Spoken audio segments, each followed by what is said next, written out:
Esta semana en Vaticano, el Papa Francisco inicia la Cuaresma invitando a todos los cristianos a abrir sus corazones al amor de Dios para consumir las cenizas del pecado. Quédense con nosotros para visitar Santa Sabina, la antigua basílica romana en la que el Papa celebra misa los miércoles de ceniza, y descubran junto a nosotros la conversión del apóstol San Mateo, tal y como se relata en el arte de Caravaggio. Todo esto y más, ahora en Vaticano.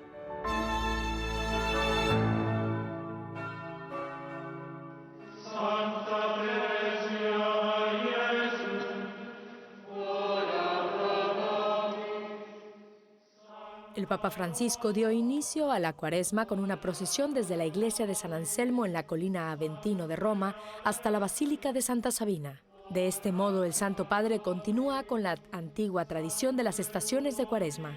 Esta tradición consiste en visitar diferentes iglesias de Roma, una por cada día de los 40 de peregrinación cuaresmal, para tomar parte en la Eucaristía. Probablemente esta tradición se remonta a cuando los primeros cristianos se visitaban unos a otros, yendo de casa en casa, celebrando la Eucaristía. La primera iglesia estacional es la Basílica de Santa Sabina en la colina Aventino.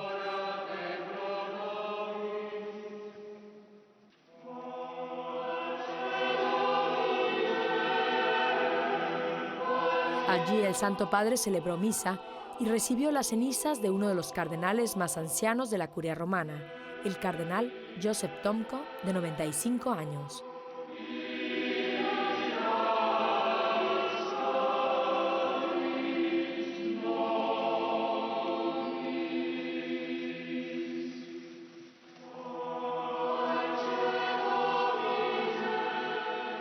Si va a ricevere il perdono di Dio nella confessione.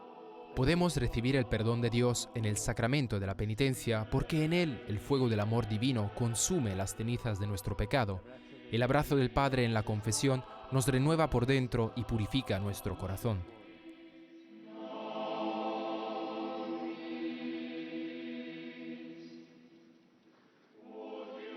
El Santo Padre enfatizó que el tiempo de Cuaresma es un tiempo de preparación para recibir el amor de Dios. Aspecto que el Papa Francisco también destacó en su mensaje oficial para esta Cuaresma. El mensaje fue presentado en la oficina de prensa de la Santa Sede por el cardenal Peter Turkson, prefecto del Dicasterio para la Promoción del Desarrollo Humano Integral, junto con la doctora Mariela Enoch, presidente del Hospital Infantil Bambino Gesù. Mariela Enoch se refirió al mensaje de este año que invita a compartir la riqueza en lugar de acumularla. Comentó que en el caso del Hospital Bambino Gesù no se refería solo al aspecto económico, sino a las experiencias y la riqueza de conocimientos. En concreto, dijo que un mayor intercambio en este sentido ayudaría al hospital infantil que dirige a responder más eficazmente a los problemas de salud de los niños. El cardenal Turkson explicó que el Santo Padre también nos invita con su mensaje a preparar nuestras mentes para responder libremente al amor de Dios.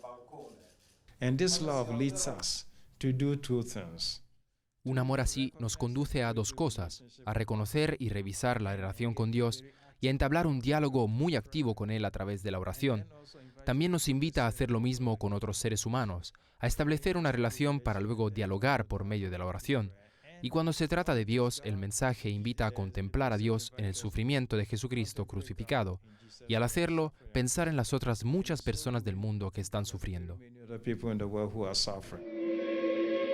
El tema del mensaje cuaresmal de este año se inspiró en un versículo de la segunda carta a los Corintios: en nombre de Cristo, les suplicamos, reconcíliense con Dios.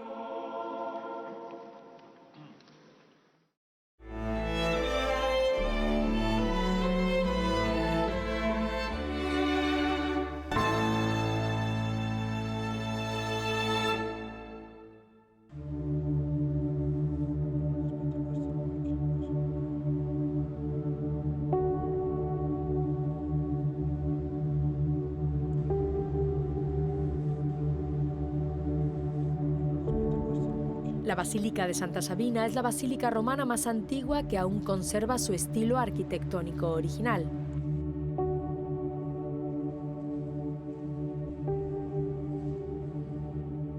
Celebrar el miércoles de ceniza aquí es una forma de rememorar una tradición católica de más de 2000 años, mantenida físicamente en el interior de estas paredes y columnas. Al entrar en la basílica, uno tiene una gran sensación de amplitud.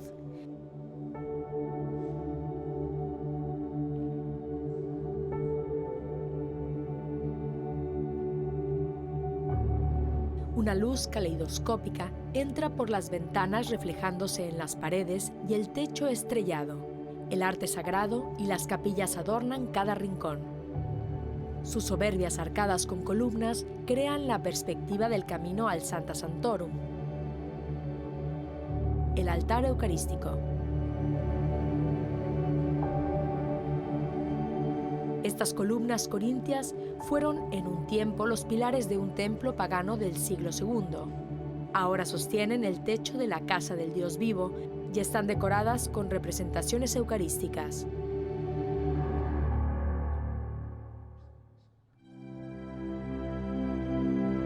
El ábside de la iglesia está coronado por un fresco que representa a Cristo glorificado sobre el río de la vida.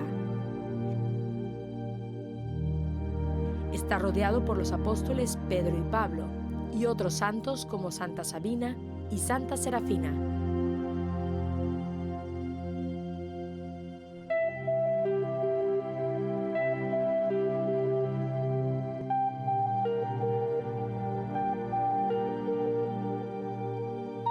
La basílica fue construida en el siglo V en pleno emplazamiento de las primeras casas imperiales, sobre la propiedad de Cristian, la mártir Santa Sabina. Esta gran puerta de madera es particularmente hermosa, ya que contiene la primera representación de la crucifixión de Jesucristo en el arte occidental.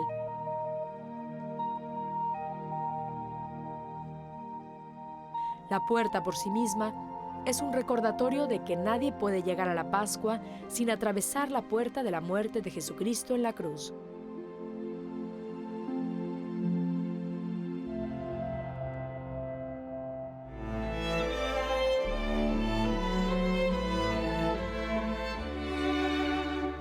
En breves instantes regresamos con más en Vaticano.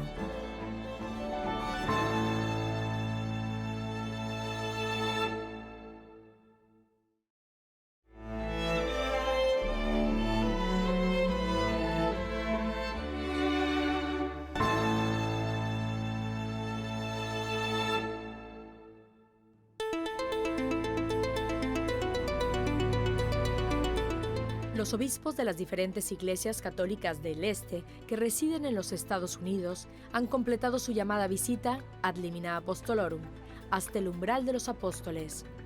Fueron los últimos de un total de 15 grupos de los Estados Unidos en visitar tanto al Santo Padre como las tumbas de los apóstoles Pedro y Pablo desde noviembre.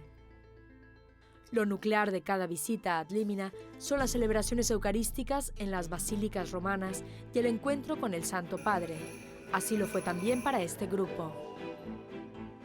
Además, cada uno de los días de su visita celebraron la liturgia en un rito católico oriental diferente.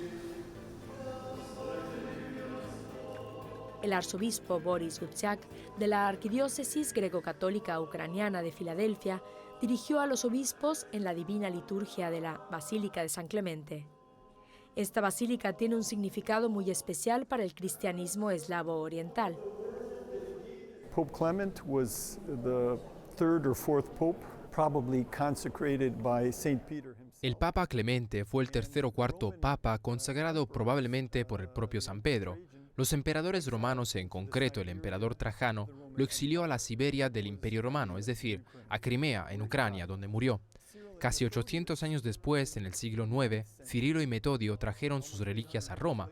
Cirilo murió en la Ciudad Eterna y fue enterrado en esta catedral. Cirilo y Metodio fueron los que desarrollaron el alfabeto eslavo y trajeron la buena nueva de Jesucristo a los eslavos, por lo que esta catedral que celebra el testimonio, el martirio de uno de los primeros papas y padre apostólico, uno de los primeros escritores cristianos después del Nuevo Testamento, es también la catedral que celebra la evangelización del mundo eslavo. Celebrates the evangelization of the Slavic world. La comunidad greco-católica ucraniana tiene 135 años de historia en los Estados Unidos. Está formada en su mayoría por migrantes que huyeron de Ucrania durante el siglo pasado y que aún siguen llegando hoy en día. Es una comunidad que en su país fue duramente perseguida entre 1946 y 1989. La Iglesia greco-católica ucraniana era la mayor iglesia ilegal del mundo y el mayor cuerpo de oposición de la Unión Soviética. Se redujo de 3.000 sacerdotes en 1939 a 300 en 1989, pero hoy de nuevo tiene 3.000 sacerdotes en Ucrania. Esperamos poder encontrar las palabras adecuadas para los jóvenes del siglo XXI, no solo para los inmigrantes, los 10 millones de personas que han dejado el país en los últimos 20 años, sino también para todas las personas de buena voluntad. El fuerte lazo que mantienen con una etnia y cultura, en concreto, es todo un desafío para las iglesias católicas orientales. Una iglesia así, en la diáspora, ayuda por un lado a preservar el patrimonio cultural y la identidad, pero por otro, se arriesga a ser excluida y clausurada. Consciente de este peligro, el Papa Francisco compartió algunas de sus propias observaciones con los obispos. During our audience with the Holy Father, Pope Francis said, de nuestra audiencia con el Santo Padre, el Papa Francisco dijo: mantengan su tradición. Hizo este gesto. Y sean abiertos, sean libres en Cristo, sean libres siempre en Cristo y ayuden a sus jóvenes a ser libres en el resucitado. A su vez, compartí con él mi preocupación ante la dificultad de ser sacerdote en los Estados Unidos y le dije que nuestros sacerdotes necesitan apoyo y que debemos estarles muy agradecidos. Vivimos un momento en el que el relativismo y esta especie de desconcierto son elementos que desequilibran a mucha gente. Hay muchos jóvenes que no tienen un objetivo claro en la vida, demasiada gente que no puede reconocer a Cristo. Eso es en lo que principalmente consistió nuestra conversación. That is basically what our conversation was about. Estas visitas ad limina fueron las primeras de los obispos de los Estados Unidos con el Papa Francisco. El turno anterior tuvo lugar entre 2011 y 2012 durante el pontificado de Benedicto XVI. Estas reuniones suelen tener lugar cada 5 años.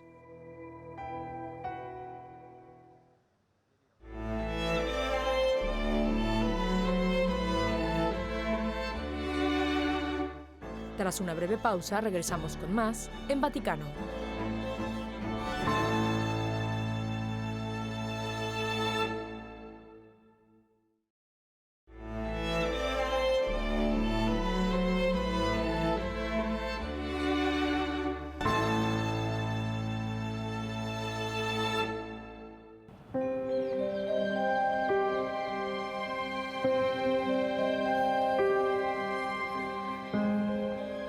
Roma.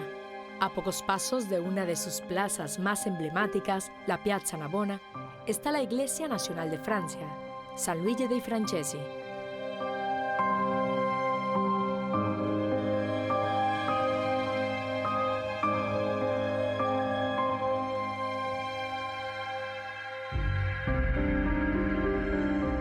La iglesia fue construida en el siglo XVI para albergar a la gran comunidad francesa presente en la ciudad.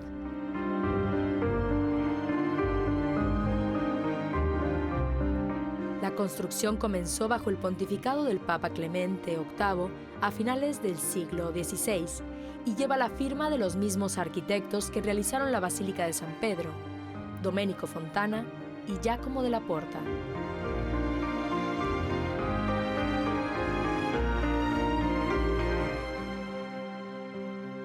La iglesia alberga las 3 obras maestras de Miguel Ángel Merisi, más conocido por su apodo Caravaggio.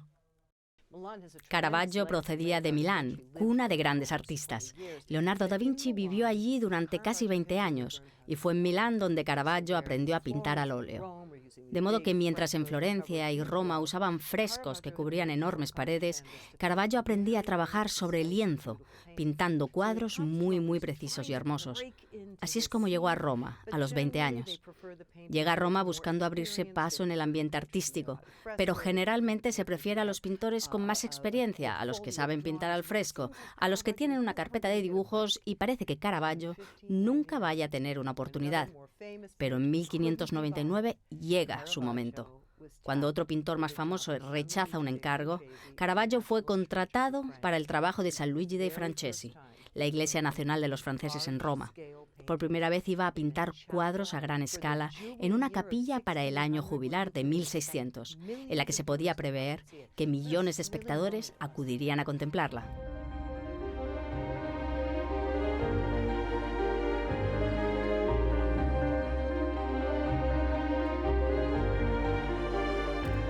Estas 3 obras pintadas por Caravaggio se encuentran en la capilla de los Contarelli, en el ala izquierda de la iglesia. Relatan la historia del evangelista Mateo, su vocación, la divina inspiración que recibió al escribir la Sagrada Escritura y finalmente su martirio.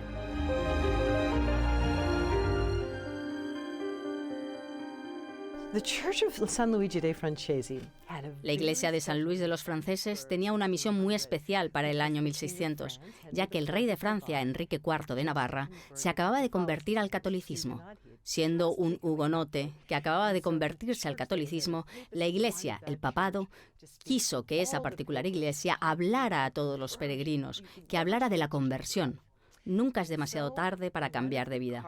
Así que uno de los cardenales, cuyo nombre era Matteo Contarelli, encargó esta capilla con las historias de su tocayo San Mateo.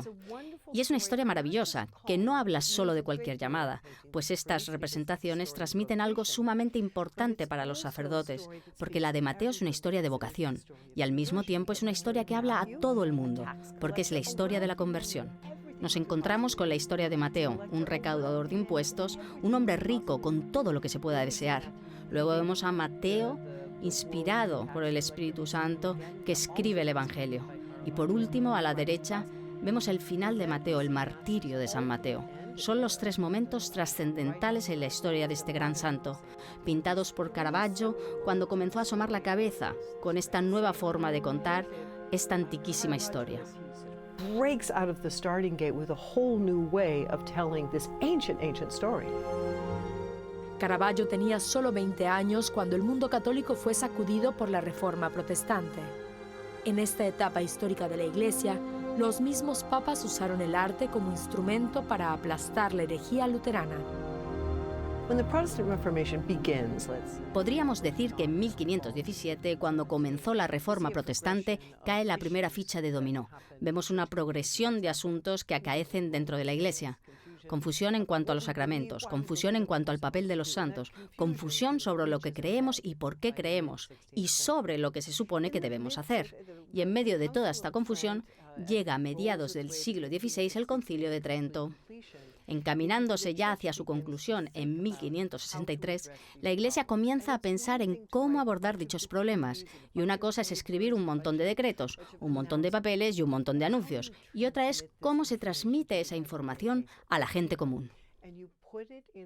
Pues la escribieron en el lugar que ellos conocían mejor, el lugar al que vamos a celebrar nuestra fe, y sumaron a su causa a artistas para que les ayudaran a transmitir estos mensajes. Y este es el contexto en el que nos encontramos en 1580, 90, 1600, 1610.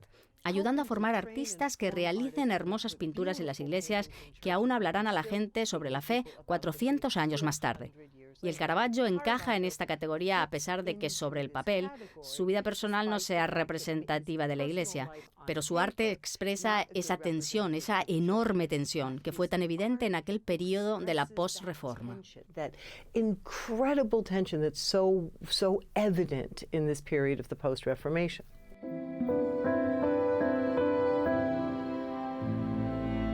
Dentro de este contexto histórico, Caravaggio recibió el encargo de representar la figura de San Mateo, un publicano cobrador de impuestos que primero se convirtió en apóstol y más tarde escribió uno de los evangelios. It is this image where Caravaggio does something that I think is very important with artists. Hay algo que hace que las pinturas sean muy llamativas, en particular la vocación de San Mateo, que ha sido una pintura objeto de gran debate. El Papa Francisco adora este cuadro, Miguel Ángel lo hacía, Leonardo lo hacía, Caravaggio lo hacía. Juegan con sus puntos fuertes. Está representando una historia que ha sido pintada 1 millón de veces y nos va a mostrar a Mateo, al rico recaudador de impuestos. ¿Qué puede hacer Caravaggio que nadie haya hecho antes? Bueno, como pintor de naturalezas muertas, representará sedas, terciopelos y broqués, los colores y la riqueza de los más bellos vestidos del siglo XVII. No pintó las vestimentas propias del siglo I, sino las más hermosas, el Versace, el Armani, el Gucci de su época. Pintó hermosas vestimentas. Están sentados en una mesa con dinero en efectivo sobre la misma, todo el que se puede desear. Una espada debido al estatus que tiene la sociedad. Y aquí lo miramos y pensamos, sí, eso es lo que quiero. Y luego, saliendo del lado derecho, del lado del altar, 2 hombres descalzos aparecen en el mar. Y el más joven de los 2, que era Jesús, se acerca al redil y le dice a Mateo que le siga. Esa emoción, ese sobresalto, ese profundo alboroto en Mateo al que le pedían que lo dejara todo. Caravaggio capta ese momento. Caravaggio captures that moment. El relato bíblico de la llamada de Mateo es presentado por Caravaggio llevando al extremo el juego de luces y sombras. Caravaggio estrena un uso de la luz que nunca antes había visto. Un rayo de luz que viene de detrás de la cabeza de Jesús, detrás del espacio del altar de Jesús, emerge y golpea la cara de Mateo arrastrándolo con facilidad. Y para hacernos saber que es una luz sobrenatural, Caravaggio incluso incluyó una ventana. De modo que tenemos la ventana por la que no hay luz alguna que entre, solo esa luz sobrenatural que atraerá a Mateo. Sin duda, una forma muy impactante de hacernos entender qué es la conversión para nosotros. De hecho, hay una teoría moderna muy interesante que dice que las 2 figuras que están en los extremos, al fondo de los cuadros, están muy ocupadas contando monedas. Están mirando hacia abajo, apuntando a las monedas. La idea hoy en día es que a lo mejor esos 2 sean Mateo. Quizás el tipo con la cabeza agacha es Mateo. Quizás Jesús está ahí de pie esperando a Mateo. Y mientras Mateo está contando sus monedas, disponiéndose a marchar, ahí es cuando Jesús lo espera, lo cual es un hermoso mensaje, puesto que Jesús siempre está esperando una conversión.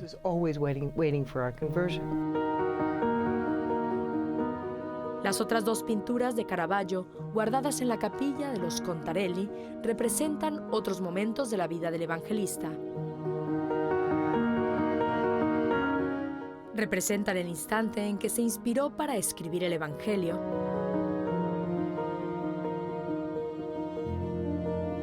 y también su martirio, imaginado por el artista como un santo entre los paganos, asesinado durante la celebración de la misa.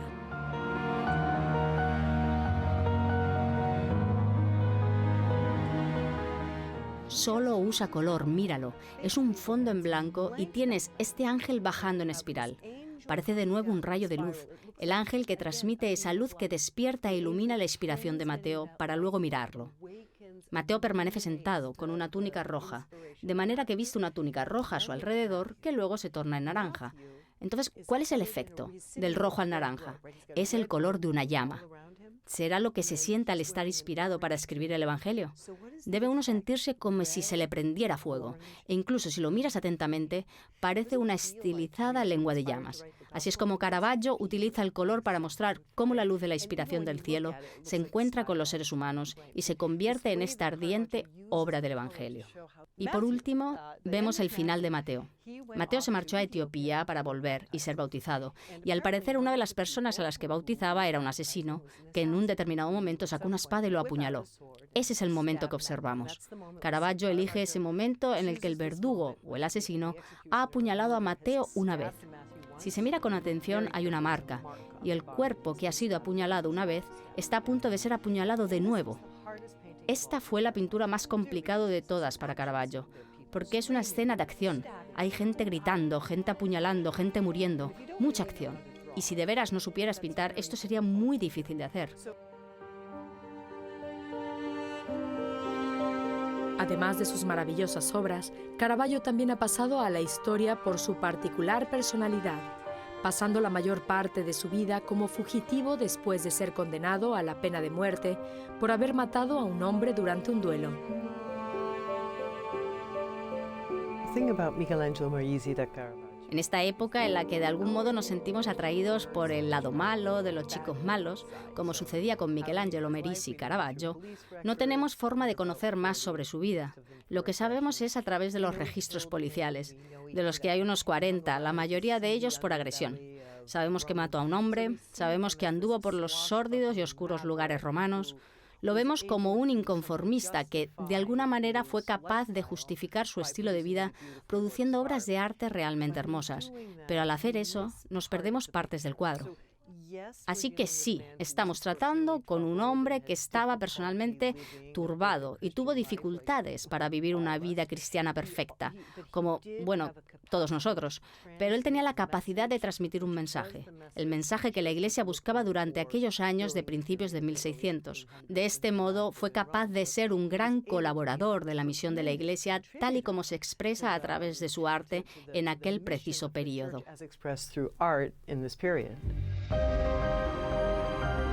Atormentado, exhausto y con fiebre alta, Miguel Ángel Merisi murió solo en 1610 en Porto Ercole, Toscana, a unos 160 kilómetros al norte de Roma.